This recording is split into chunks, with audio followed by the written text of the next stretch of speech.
H K ಪಾಟೀಲ್ರಿಗೆ ನಾನು ಅವ್ರ ಹೇಳಿಕೆಯನ್ನು ತುಂಬ ಸಂತೋಷದಿಂದ ಮಾಡ್ತೇನೆ. ಅವ್ರು ಕಾನೂನು ಕ್ರಮ ತಗೊಳ್ಳೇಬೇಕು. ನನ್ನ ಬಗ್ಗೆ ಕಾನೂನು ಕ್ರಮ ತಗೊಂಡ್ರೆ ಯಾರ್ಯಾರು ರಾಷ್ಟ್ರದ್ರೋಹಿಗಳು ಅಂತಿದ್ದಾರಲ್ಲ ಅವ್ರಿಗೆ ಶಿಕ್ಷೆ ಆಗತ್ತೆ, ನನಗಾಗಲ್ಲ. ನಾನು ಹೇಳಿರೋದೇನು, ಈ ದೇಶದಲ್ಲಿ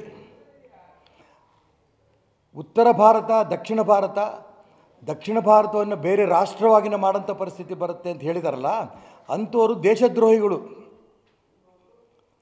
ಇದನ್ನು ಕನ್ಯಾಕುಮಾರಿಯಿಂದ ಕಾಶ್ಮೀರ ತನಕನೂ ಈ ದೇಶ ಒಂದು ಅನ್ನೋಂಥ ಎದೆ ತಟ್ಟಿ ಹೇಳಿದ್ರು ಮಲ್ಲಿಕಾರ್ಜುನ್ ಖರ್ಗೆ ಅವರು ಲೋಕಸಭೆಯಲ್ಲಿ. ಈ ಡಿ ಕೆ ಸುರೇಶ್ ಹೇಳಿದ ಮಾತನ್ನು ನಾನು ಒಪ್ಪಲ್ಲ ಅಂತ ಕರ್ನಾಟಕ ರಾಜ್ಯದ ಮುಖ್ಯಮಂತ್ರಿ ಸಿದ್ದರಾಮಯ್ಯನವರು ಕೂಡ ಹೇಳಿದರು. ನಿಜಕ್ಕೂ ಕೂಡ ನಾನು ಎಚ್ ಕೆ ಪಾಟೀಲ್ರಿಗೆ ಸವಾಲು ಹಾಕ್ತೇನೆ, 24 ಗಂಟೆ ಅಲ್ಲ, ನೀವು ಎಷ್ಟು ಬೇಕಾದ್ರೂ ಸಮಯ ತಗೊಳ್ಳಿ, ನೀವು ಇದನ್ನು ಕೇಸ್ ನನ್ನ ಮೇಲೆ ಹಾಕಬೇಕು. ಸತೀಶ್ ಚಂದ್ರನ್ ಅಡಿಕೆ ತಟ್ಟೆ ತಯಾರಿ ಬಿಸ್ನೆಸ್ ನಲ್ಲಿ 17% ಲಾಭ ಗಳಿಸ್ತಿದ್ದಾರೆ. ನೀವು ಕೂಡ ಅವರಿಂದ ಕಲಿಬೇಕಾ? ಅವ್ರ ಜೊತೆ ವಿಡಿಯೋ ಕಾಲ್ ನಲ್ಲಿ ಮಾತಾಡಬೇಕಾ? ಈಗಲೇ ಫ್ರೀಡಮ್ ಆಪ್ ಡೌನ್ಲೋಡ್ ಮಾಡಿ. ಇದು ನನ್ನ ಸವಾಲು ನಿಮಗೆ. ಕೋರ್ಟಲ್ಲಿ ನಿಮಗೆ ಛೀಮಾರಿ ಆಗ್ತಾರೋ ರಾಷ್ಟ್ರಭಕ್ತರಿಗೆ ಛೀಮಾರಿ ಆಗ್ತಾರೋ ಗೊತ್ತಾಗುತ್ತೆ. ನೋ ಎಸ್, ಗುಂಡಿಕ್ಕಿ ಕೊಲ್ಲಬೇಕು ಅನ್ನಂತ ಕಾನೂನು ತರಬೇಕು ಅಂತ ನಾನು ಹೇಳಿರೋದು. ನರೇಂದ್ರ ಮೋದಿಗೆ ಪ್ರಾರ್ಥನೆ ಮಾಡಿರೋದು, ಯಾರು ಈ ರಾಷ್ಟ್ರ ವಿಭಜನೆ ಮಾಡ್ತಾರೆ ಅಂಥವ್ರನ್ನ ವಿಭಜನೆ ಮಾಡೋಂಥ ಪ್ರಯತ್ನ ಮಾಡ್ತಾರೆ, ಅಂಥವ್ರ ಬಗ್ಗೆ ಗುಂಡಿಕ್ಕಿ ಕೊಲ್ಲಬೇಕು ಅನ್ನೋಂಥ ಕಾನೂನು ತನ್ನಿ. ಇದನ್ನು ನಾನು ನರೇಂದ್ರ ಮೋದಿಗೆ ಪ್ರಾರ್ಥನೆ ಮಾಡಿದ್ದೇನೆ. ಎಚ್ ಕೆ ಪಾಟೀಲ್ ಇನ್ನೊಂದು ಸರಿ ನೋಡಲಿ, ಅವರು ಟಿ ವಿಗಳು ನೋಡೋ ಅಭ್ಯಾಸ ಇದ್ದರೆ ಅರ್ಧಂಬರ್ಧ 1 ನಿಮಿಷ ನೋಡ್ಕೊಂಡು ಹೋದರೆ ಗೊತ್ತಿಲ್ಲ ನನಗೆ. ನೋಡಬೇಕು, ಅವ್ರು ಪೂರ್ಣ ನೋಡಬೇಕು. ಯಾಕೆಂದರೆ ಎಚ್ ಕೆ ಪಾಟೀಲ್ ಬಗ್ಗೆ ನನಗೆ ತುಂಬ ಗೌರವ ಇದೆ. ನಾನು ಹೇಳಬೇಕಾದ್ರೆ ಜವಾಬ್ದಾರಿ ಇಲ್ಲದೆ ಹೇಳೋದಿಲ್ಲ.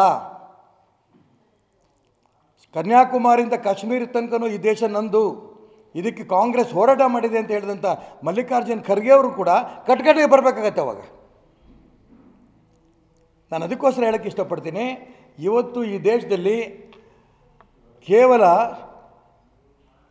ಯಾರೋ ಅಲ್ಲೊಬ್ಬರು ಇಲ್ಲೊಬ್ಬರು ಹೇಳಿಕೊಂಡು ನಾವು ನಮಗೆ ಬರಬೇಕಾದಂಥ ದುಡ್ಡು ಬಂದಿಲ್ಲ ಅದಕ್ಕೂ ಉತ್ತರ ಕೊಟ್ಟಿದ್ದಾರೆ. ಕರ್ನಾಟಕಕ್ಕೆ ಏನು ದುಡ್ಡು ಬರಬೇಕು ಅದ್ರ ಬಗ್ಗೆ, ಅನುದಾನದ ಬಗ್ಗೆ ಎಲ್ಲವೂ ಕೂಡ ಲೋಕಸಭೆಯಲ್ಲಿ ಮೋದಿಯವರು ಮತ್ತು ಶ್ರೀಮತಿ ನಿರ್ಮಲಾ ಸೀತಾರಾಮನ್ ಉತ್ತರ ಕೊಟ್ಟಿದ್ದಾರೆ. ಆ ಸಬ್ಜೆಕ್ಟ್ ಬೇರೆ. ಈಗ ನಾನು ಹೇಳ್ತಾರೆ ಸಬ್ಜೆಕ್ಟು ದಕ್ಷಿಣ ರಾಷ್ಟ್ರವನ್ನು ದಕ್ಷಿಣ ರಾಜ್ಯಗಳನ್ನು ಒಂದು ರಾಷ್ಟ್ರವಾಗಿ ನಾವು ಬೇರೆ ರಾಷ್ಟ್ರವಾಗಿ ಕೇಳ್ತೀವಿ ಅಂತ ಹೇಳ್ತೀರಲ್ಲ, ಇವರು ದೇಶದ್ರೋಹಿ ಅಂತ ಕರಿಬೇಕೋ ಬೇಡೋ ಎಚ್ ಕೆ ಪಾಟೀಲ್ ಹೇಳ್ರಿ. ಅವ್ರಿಗೆ ತಾಕತ್ತಿದ್ದರೆ, ನಾನು ಈ ಸವಾಲನ್ನು ಸ್ವಾಭಾವಿಕ ಹಾಕಲ್ಲ, ತಾಕತ್ತಿದ್ದರೆ ಅವ್ರು ಕೋರ್ಟ್ಗೆ ಹೋಗಲಿ, ಸ್ವಾಭಾವಿಕ ನಾನು ಕೋರ್ಟಿಗೆ ಹೋಗಲ್ಲ. ಇಂಥವು 100 ಕಾಂಗ್ರೆಸ್ನವ್ರು ಮಾಡ್ತಿರ್ತಾರೆ ದೇಶದ್ರೋಹಿ ಚಟುವಟಿಕೆಗಳ ಬಗ್ಗೆ, ಅದ್ರ ಬಗ್ಗೆ ನಾನು ಹೇಳಕ್ಕೆ ಹೋಗಲ್ಲ. ಇದು ಸ್ಪೆಸಿಫಿಕ್ಕಾಗಿ ನಾನು ಹೇಳೋಕ್ಕೆ ಇಷ್ಟಪಡ್ತೀನಿ. ನಾನು ಏನು ಹೇಳಿದ್ದೀನಿ ನಿನ್ನೆ ದಾವಣಗೆರೆಯಲ್ಲಿ ನಮ್ಮ ಜಿಲ್ಲಾ ಅಧ್ಯಕ್ಷರ ಪದಗ್ರಹಣ ಸಮಾರಂಭದಲ್ಲಿ, ಅದಕ್ಕೆ ನಾನು ಈಗಲೂ ಕೂಡ ಅದಕ್ಕೆ ಬದ್ಧನಾಗಿದ್ದೇನೆ. ನಾನು ಹೇಳಿರೋದು ಇಷ್ಟೇ, ಯಾರು ದೇಶವನ್ನು ಒಡೆಯುವಂಥ ಪ್ರಯತ್ನದ ಹೇಳಿಕೆ ಕೊಟ್ಟಿದ್ದಾರೆ, ದಕ್ಷಿಣ ಭಾರತವನ್ನು ಬೇರೆ ರಾಷ್ಟ್ರವಾಗಿ ಕೇಳಬೇಕಾಗತ್ತೆ ಅಂತ ಹೇಳಿದ್ದಾರೆ, ಇಂಥ ರಾಷ್ಟ್ರವನ್ನು ಒಡೆಯುವಂಥ ಪ್ರಯತ್ನ ನಡೆಸ್ತಾರಂಥ ರಾಷ್ಟ್ರದ್ರೋಹಿಗಳ ಬಗ್ಗೆ, ಯಾಕೆಂದರೆ ಡಿ ಕೆ ಸುರೇಶ್ ಮತ್ತು ಅವ್ರಿಗೆ ಸಪೋರ್ಟಾಗಿ ವಿನಯ್ ಕುಲಕರ್ಣಿ ಮತ್ತು ಇವ್ರಿಗೆ ಸಪೋರ್ಟಾಗಿ ಡಿ ಕೆ ಶಿವಕುಮಾರ್ ಇವರೆಲ್ಲರೂ ಹೇಳಿರೋದ್ರಿಂದ ಇವರೆಲ್ಲರೂ ರಾಷ್ಟ್ರದ್ರೋಹಿಗಳು ಅಂತ ಮಾತನ್ನು ಪುನರುಚ್ಚಾರ ಮಾಡ್ತಾಯಿದ್ದೀನಿ.